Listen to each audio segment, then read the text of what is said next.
This week on Jerusalem Dateline, it's a dream deal for Iran and a nightmare for the world.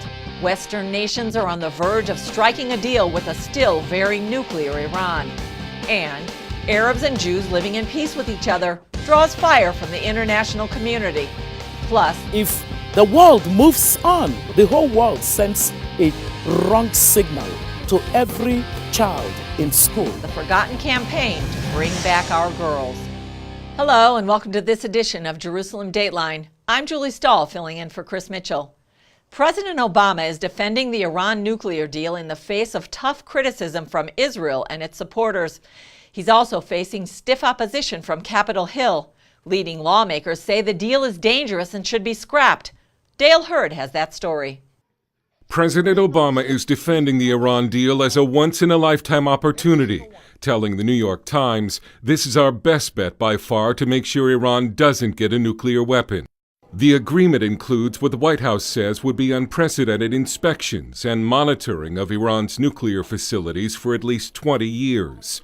It would mean Iran will have to roll back its nuclear programs, dismantle equipment, and make sure major plants are only for civilian use. And in exchange, economic sanctions against Iran would be lifted over time. But there's a problem. The deal being described by Washington is not the deal being described by Iran. In fact, Iran has formally complained that the agreement the White House is selling to the world is not what was actually accepted by Iran in the talks. And Israeli Prime Minister Benjamin Netanyahu warns that the deal threatens the survival of Israel. He says he's not opposed to a deal with Iran, but is opposed to a plan that leaves its nuclear program in place and gives it a path to a nuclear bomb. I'm not trying to kill any deal. I'm trying to kill a bad deal. And you say it's a historic decision, a historic deal. It could be a historically bad deal because it leaves the preeminent terrorist state of our time with a vast nuclear infrastructure. Remember, not one centrifuge is destroyed. Thousands of centrifuges will be left spinning uranium. Meanwhile, the White House has already begun an aggressive campaign to sell the deal to a skeptical Congress. Many details are unknown at this point, and so I don't know how anyone could really ascertain whether this is something good or bad yet for the American citizenry. Until they stop their provocative behavior, I think we'd be nuts to give them more money and more capability. President Obama has vowed that Iran will not get a nuclear weapon on his watch. But Arab allies fear the White House deal will destabilize the region, creating a nuclear arms race. The White House says a so-called international mechanism will verify that Tehran doesn't cheat on the agreement, and that cannot be reassuring to Congress. Both sides will now work to finalize the agreement by the end of June. Dale Hurd, CBN News. Hezbollah leader Hassan Nasrallah is praising the pending nuclear deal between international powers and Iran. The Lebanese terror group Hezbollah is considered Iran's proxy. In an interview, Nasrallah said the deal would pave the way for Iran to become more influential, especially in its backing for what he called the Palestinian resistance. Iran backs the Palestinian terror groups Hamas and Islamic Jihad. Nasrallah also called on neighboring Arab countries to make sacrifices in any future conflict with Israel. U.S. and Middle East officials are warning that Iranian involvement in Yemen could lead to a greater regional war in the Middle East. Steps are being taken to stop the Iranian advance, but are they too little too late? Gary Lane has the story. The U.S. has stepped to the sidelines, leaving it up to countries like Turkey and Iran to try to block Iran's bids for power throughout the region. On Tuesday, Turkey President Erdogan met with Iranian President Rouhani in Tehran to sign some economic cooperation agreements, but they also talked about bringing peace to Yemen. We both believe that we have to witness the end of war and bloodshed in Yemen as soon as possible. A full ceasefire must happen in Yemen, and other countries should stop their attacks on Yemen. While talking peace with Turkey, Iran continues to aggressively back fellow Shiites in Yemen, rebels known as the Houthis, in their struggle to seize control of the country. Saudi Arabia has responded by launching military airstrikes against rebel positions. Saudi bombing raids on Tuesday reportedly hit a school. Injured civilians were treated at a hospital in the Yemeni capital of Sana'a. The Saudi ambassador to Washington claims Iranian Revolutionary Guards are now on the ground in Yemen directing Houthi rebel efforts. Turkey's Erdogan didn't want to point fingers. So far, 300,000 people have died in Yemen, all of whom are Muslims. We do not know who is killing who, and I do not want to comment on sectarian issues. What is important for me is Islam and Muslims. While in Tehran, Erdogan wanted to play the role of peacemaker, so he was unwilling to take sides. But Turkey is doing exactly that. Erdogan is aggressively supporting Sunni rebels and even ISIS fighters in their war against the Assad regime in Syria. Iran is backing Assad. Iran has also spread its influence to Kirkuk, Iraq, where Iranian Revolutionary Guards joined Iraqi government efforts to combat ISIS. The joint force defeated Islamic State fighters there and regained control of the town. More Islamic State atrocities were discovered Tuesday when Iraqi officials found a mass grave near Kirkuk. It's believed to contain the bodies of more than 1,700 people. And Christians are still suffering at the hands of the Iranian regime. As many as 90, including American Saeed Abedini, are in prison there for sharing their faith. And as Iran perhaps moves to build a Persian empire in the Middle East, the White House now says it will act to defend Saudi Arabia and America's Gulf state allies if they're attacked by Iran or its proxies. Gary Lane, CBN News. Islam is the world's fastest growing religion, according to a new study from the Pew Research Center. The study says that by 2050, Christianity will still be the world's largest religious group, coming in at 2.9 billion followers. But Islam will grow rapidly to come in at a close second at 2.76 billion. That's more than 1 billion members higher than right now. That growth will come mostly because Muslims have more children. A former Muslim and outspoken critic of radical Islam says it's time for an Islamic reformation. Ayaan Hirsi Ali told an audience at the National Press Club in Washington that Islam can't be a religion of peace until Muslims change their attitudes towards the Quran and the Hadith. She believes now may be the perfect time for that change to start. These despotic states that before the Arab Spring found refuge only in repression are now coming to understand that they have to take Islamic extremism head on. But these governments, the King of Jordan, you name it, they all feel threatened by Islamic extremism. And so the time is ripe to say maybe now is when a Muslim reformation will take hold. Hirsi Ali also labeled the Obama administration's Middle East strategy as incoherent and described the current situation with ISIS and radical Muslims as a clash of civilizations. Many of the topics she covered are from her most recent book, Heretic: The Case for a Muslim Reformation. A lesson in coexistence at one of the top Israeli universities. It would seem that you could be a model between Jews, Arabs, whatever. Is that true? Hopefully. I think so. Of course. Hear why these students are living in peace with each other.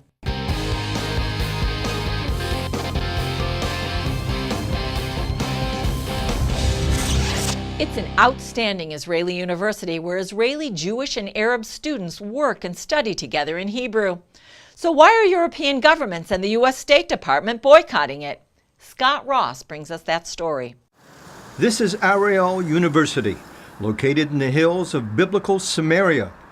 Established in 1982, the school sought to improve higher education here, especially in the sciences, engineering, and health.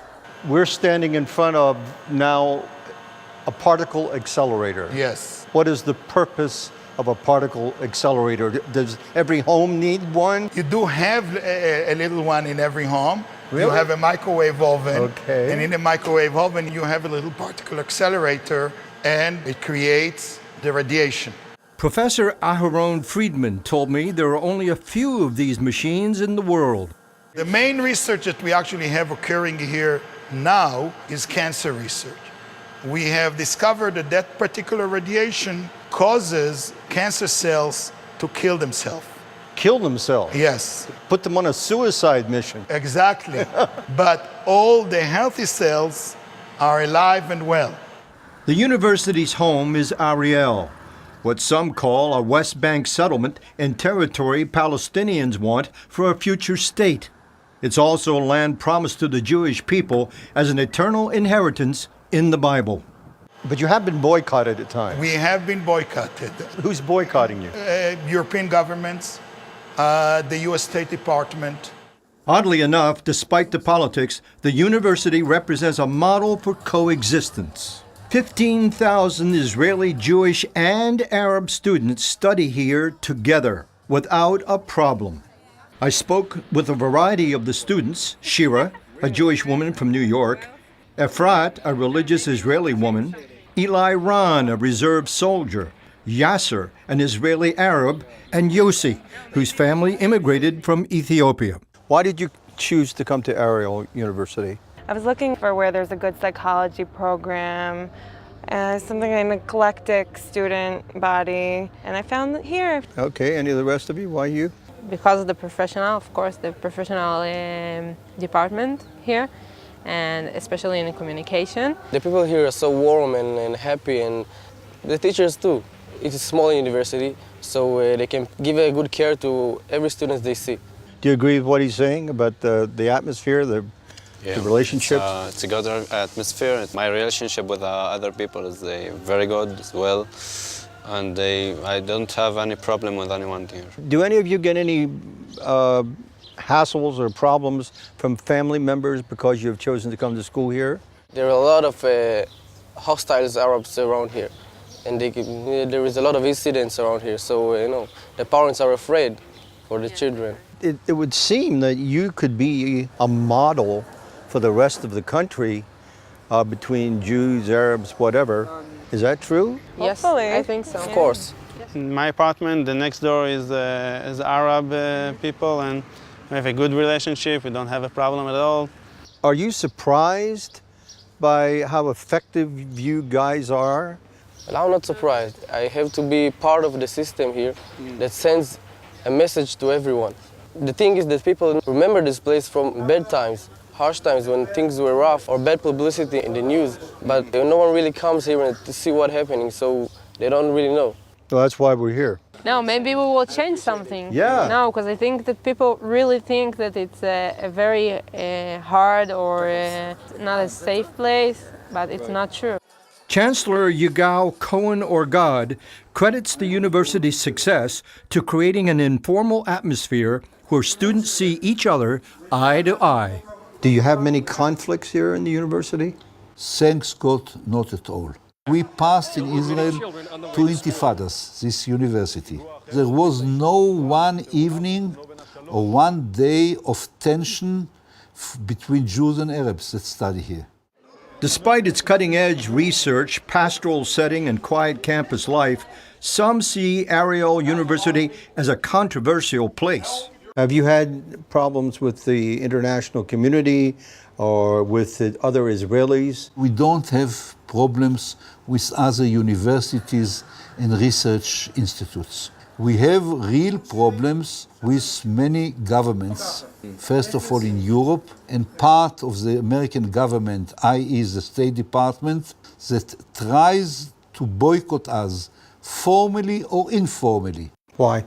Because they think we don't have the right as Jews to live here in Samaria. Do you have hope for the future for peace for Israel?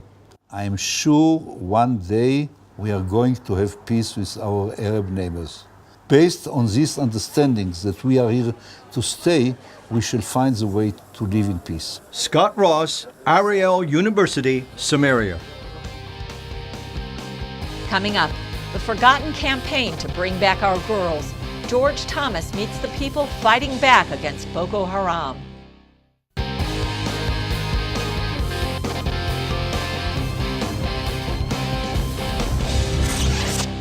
The radical Islamic group Boko Haram has been terrorizing Nigeria for the last several years. And although Nigeria's military has claimed some big victories over the Muslim fighters, they continue to terrorize the nation.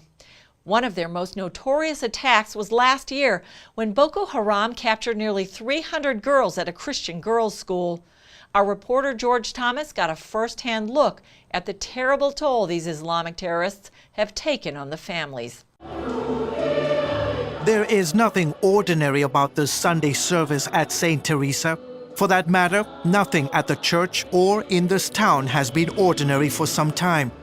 St. Teresa is in Yola, Nigeria, where people fleeing the Islamic terror group Boko Haram now outnumber residents of the city. 3,000 of them are taking shelter at St. Teresa's, including many girls like Abigail John, who were held captive by Boko Haram for weeks. John was held for a month before she escaped. They said we would be married off as soon as we got well and that they would marry us to their members who are single. We never thought we would regain our freedom. St. Teresa houses more internally displaced people, or IDPs, than any other church in Adamawa State. And now this place of worship turned refugee center has become a safe haven for survivors to tell their stories. For some of them, it's very painful to go through this process of even telling what happened to them. But gradually, they are able to open up and to talk freely, to feel accepted and to feel that the world has not turned its back on them. 20-year-old Dorcas Aiden was another of those caught by Boko Haram.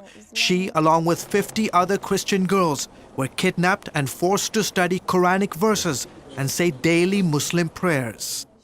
They showed us videos on laptops every day, and they are showing us the way they are killing people, killing soldiers. And they say if they catch you ladies, they will marry the ladies, and if they catch a man, they will kill the man.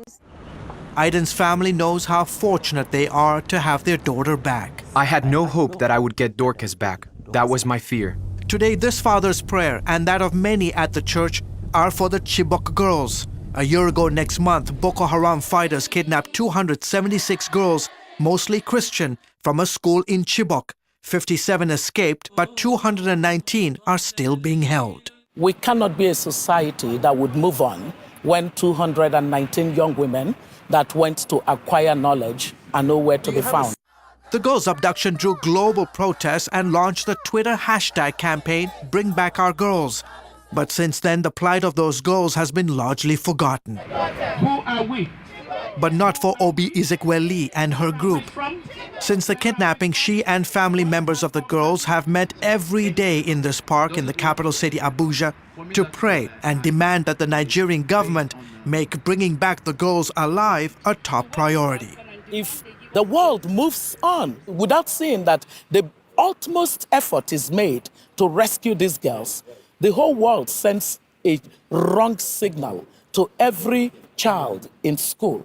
And it's not just the Chibok girls. Today, Boko Haram has been venturing into neighboring countries like Cameroon and Niger and kidnapping additional men and women. It continues to show the brazenness of this group as they attempt to turn Nigeria, Africa's most populated country, into an Islamic emirate. Now the concern is that Boko Haram could turn the Chibok girls into suicide bombers. Weeks after they were kidnapped, Boko Haram deployed their first ever female suicide bomber. Since then, several girls, including a 7-year-old, were used in suicide attacks, killing hundreds of people. Those whom they captured who are Christians, they literally forced them to accept their teaching and get converted. And they did that. And if you refuse to accept that, they kill you instantly. This is where it all started, Borno State in Maiduguri. John Kalma runs CBN's disaster relief operations in Nigeria. In October 2014, Boko Haram fighters overran his hometown in Mubi, less than 100 miles from Yola, kidnapping and killing scores of Christians. They wanted to wipe out and cleanse the whole society so that Islam will be the only religion that will be dominant. The terror group promptly raised their black Islamic flag and renamed his town City of Islam. Several Christian girls were kidnapped and sold into sexual slavery. And it didn't stop there. They made sure they burned down every single church in the whole town. Mubi has since been retaken by Nigerian forces and residents are slowly returning. CBN News obtained these exclusive pictures showing Christians worshipping in their destroyed churches. To be a Christian in the Northeast is very dangerous. You are just risking your life. But the Christian brethren there, they are strong in their faith. They still hold on to Jesus Christ. Nigeria and 4 neighboring countries have launched a military offensive across the Northeast to recapture territory held by Boko Haram. Meanwhile, back at St. Teresa's Church, worship fills the compound as survivors can only hope and pray for the safe return of captives and for an end to the radical Islamic warfare against the people of Nigeria. George Thomas, CBN News, Abuja, Nigeria. Up next, Bible prophecy meets current events, a special tour of the Promised Land.